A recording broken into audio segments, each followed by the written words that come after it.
अब हम आइए आखिरी प्रश्न हम अब इंक्लूड करते हैं, जिसको हम पहले बात कर रहे थे एसके शर्मा साहब की तरफ से, सीनियर सिटीजन जो है। बलवंत साहब, इन्होंने मेंशन किया इनका एफडी है और एफडी के अगेंस्ट ये एफडी इन्होंने मेंशन किया पीएनबी में है और उसके अगेंस्ट ये लोन चेक करना चाह रहे हैं। अभी इसमें ये इसके अगेंस्ट लोन देखें तो आप उसको कैसे एनालाइज करना चाहेंगे?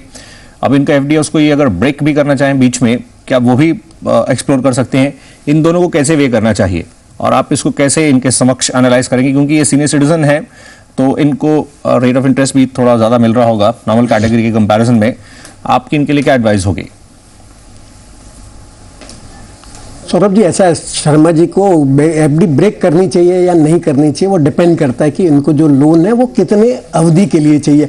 अगर उनको टेम्परेरी लोन चाहिए तो एफडी के सामने लोन लेना चाहिए, परंतु अगर उनको लंबे समय के लिए वो पैसे की ज़रूरत पड़ेगी तो चूंकि आप एफडी के सामने लोन लेंगे तो आपको जो एफडी की रेट ऑफ इंटरेस्ट है उससे ज़्यादा इंटरेस्ट पेमेंट करना पड़ेगा। तो जो कम रेट पे एफडी रख के ज़्यादा इंटरेस्ट पेमेंट करना एडवाइजेबल नहीं रहेगा मेरे हिसाब से। लेकिन अगर इस तरह से जो एफडी है, जो लोन लेना है आपको, ये अगर एफडी के अगेंस्ट लेना चाह रहे हैं, अगर जैसे उन्होंने स्पेसिफिकली पूछा, तो जो एफडी पर जो रेट रनिंग है उस पे मतलब एडिशनल 1-2% इनको देना होगा उसके, अगर लोन के लिए अगर आगे मूव करना चाहते हैं। हाँ, जो एफडी पे जो रेट ऑफ इंटरेस्ट है उससे 1-2% बैंक आपको ज़्यादा चार्ज करती है और उसमें भी आपके पास में दो ऑप्शन है, या तो आप आउटराइट 90%, 85%, 90% का एक मुश्त लोन ले लेवे, या आप एफडी रख के उसके सामने एक ओडी अकाउंट खुलवा देवे, तो जब जितने पैसे की जरूरत हो आप उतना पैसा यूज कर लेवे। तो ये तो निर्भर करेगा कि आपको पैसे की एक मुश्त रिक्वायरमेंट है या पीरियडिकल पैसा चाहिए। अच्छा, तो उस बेसिस पे आप या तो लोन लेने का डिसाइड कर सकते हैं या एफडी के सामने एफडी करवा सकते हैं। अब ये सीनियर सिटीजन है, इन्होंने एफडी अगेंस्ट पूछना चाहा, ये क्या एक और ऑप्शन जो स्पेसिफिकली सेगमेंट के लिए ही रहता है, रिवर्स मॉर्टगेज, क्या उसको भी उस पर भी विचार कर सकते हैं, मतलब एक्सप्लोर कर सकते हैं अगर इनको सूट करता है तो?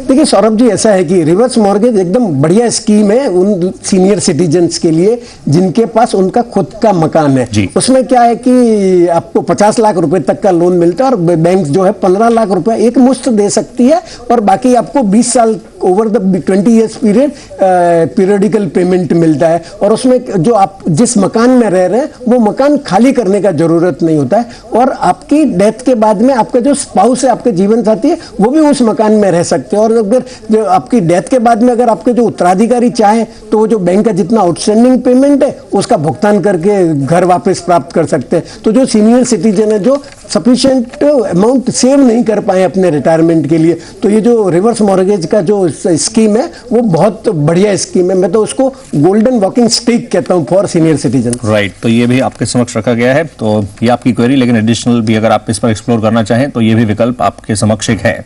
आज के इस कार्यक्रम में बस इतना ही समय था। हम आपका शुक्रिया करना चाहेंगे कार्यक्रम में पार्टिसिपेट करने के लिए और अपने व्यूज शेयर करने के लिए। बलवंत जैन साहब, थैंक यू।